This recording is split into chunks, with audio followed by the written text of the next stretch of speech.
A tuition freeze at all 2- and 4-year public colleges and universities in Minnesota, the most prominent feature in a higher education budget plan that House Democrats rolled out yesterday.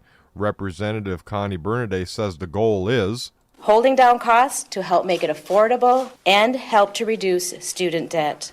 House Democrats also want a $35 million increase for financial assistance to students.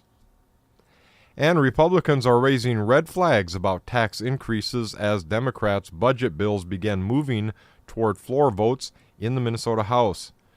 This exchange Thursday afternoon between GOP Minority Leader Kurt Daudt and Democratic Majority Leader Ryan Winkler.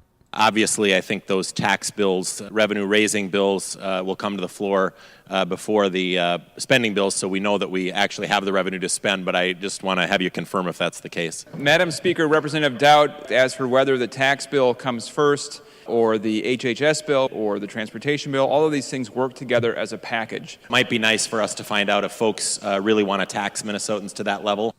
Budget bills will start coming up for floor votes later this month after the Passover Easter break.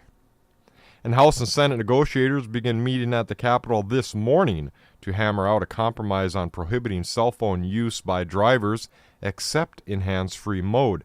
A bill the Senate passed would allow GPS use, and cell phones could be tucked under a headscarf, hijab, or other clothing.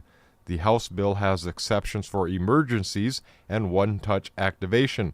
This was Governor Tim Walz had said earlier about that.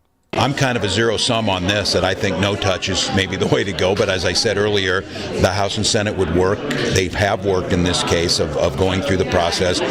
They'll get me something that I'm sure I can sign.